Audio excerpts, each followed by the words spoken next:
Police say that if DWI checkpoint apps like this one can keep even one driver from strapping in and starting their car, that these apps are doing their job. The North Brunswick Scorpions baseball team was thrown a curveball when head coach Randy Fennell was forced to resign earlier this season. But the team has since caught fire and will be taking their swings not only for a state championship, but for their former coach as well. Chris, a panel of North Carolina film industry leaders say despite 2013 being another banner year for the film industry in the Tar Heel State, there could be trouble on the horizon. Mackenzie, it was 65 in Wilmington today, but as the mercury continues to drop, it's actually started spitting snow out here in Rose Hill. Mackenzie, according to a news release, USA Investco plans to build a brand new cold storage facility that could bring as many as 100 jobs to the port city. And engineers are currently looking at long-term fixes along the entire bulkhead, including patching holes like this.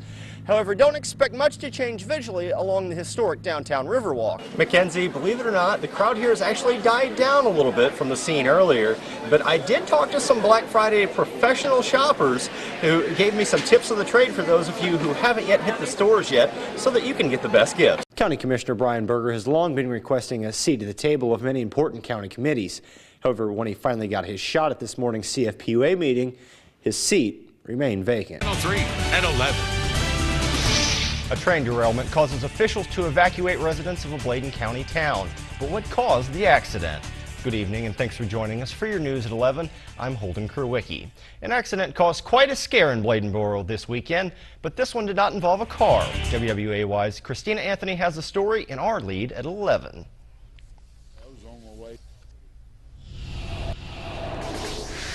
Residents in the evacuation area have now been allowed back into their homes. CSX crews will be on site over the next several days to clean up the accident. It's been a busy weekend for fire crews in Brunswick County after a series of house fires. WWAY's Janie D spoke to fire officials today and has the story. Fire crews in Brunswick County have been busy this weekend. Fire officials are still investigating the cause of the vacant house fire. At this time, the 2 injured firefighters are recovering safely at home. We have an update on the International Longshoremen and the United States Maritime Alliance agreeing to a new deal, averting a strike at least 15 East Coast ports, including the one right here in Wilmington. The current deal was set to expire on December 31st, but the 2 sides had agreed to push back the strike with the sense that an agreement was near. The new deal must be ratified by local unions by February 6th. A UNCW student who successfully fought off sarcoma had some of the best seats in the house for tonight's Super Bowl. Freshman Alex Harris and his family were sent to New Orleans for the big game thanks to the Make-A-Wish Foundation. While in New Orleans, Alex was given a behind-the-scenes look at the Superdome. He told me before he left his goal was to meet Ray Lewis and get his autograph before the game, but no word yet if that happened. In Wilmington, people did not have to lawyer up to ask legal questions this weekend. It was Ask a Lawyer Day Saturday at the Independence Mall. Wilmington lawyers set up booths to give one-on-one advice to anyone with legal questions. A variety of lawyers were there to handle everything from criminal law and real estate to workers' compensation and insurance. Lawyers wanted to give back to the community and help people handle legal issues on their own. You know, not everyone can afford to hire an attorney and pay for the first consultation when maybe they have a really simple legal question. We can kind of point them in the right direction and show them or walk them through the steps of how to handle that on their own. Wilmington lawyers are volunteering for another event coming up on March 1st. People can call a toll-free number and ask questions. Coming up next on News Channel 3 at 11, an email has landed a freshman lawmaker in hot water with the NAACP. Hear why both sides are crying racism. Plus, the power may have won out in New Orleans, but John has all of the high-voltage Super Bowl highlights coming up. It's going to be cool Monday. I'm waiting for that 60-degree weather on Tuesday, though. Yeah, it's going to be nice. That's right around normal for us, so. Oh, it's going to be pretty. Folks in the mountains of North Carolina saw their fair share of snow overnight as well. Some areas of Madison County had up to 6 inches of snow on the ground this morning. Megan Shearing shows us how it was a welcome sight for some, but not for the DOT workers. Sunday morning, Madison County was transformed. The DOT will have crews working overnight to hopefully make the Monday morning commute a little smoother. Still to come on News Channel 3 at 11, comments made via email have landed a freshman lawmaker in hot water. Hear why both sides are screaming racism. Plus, the latest on an Alabama hostage situation that is now in its 6th day. Stay tuned.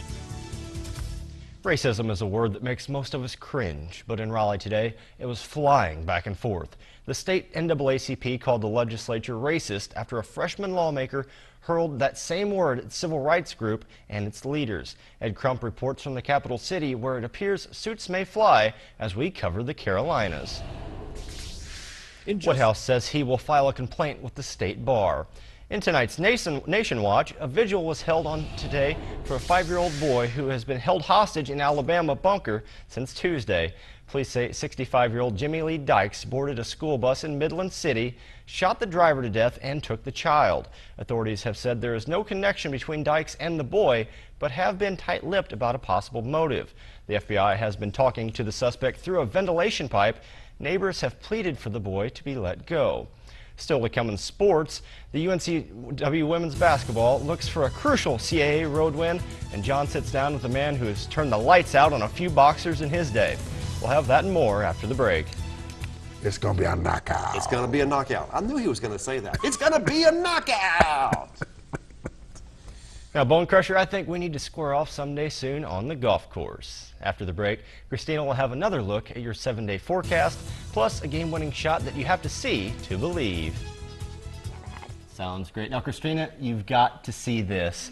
The two New York high schools, Greece Athena and Rush Henrietta, their varsity boys basketball teams squared off Saturday in a tournament game at Rochester's East High School. With just seconds to go in the fourth quarter, the score was tied at 54 when Rush Henrietta point guard Daniel Bay Barkley stumbled but kept his dribble as the clock ticked down and sidearmed a half-court shot before the buzzer, and he won the game 57-54.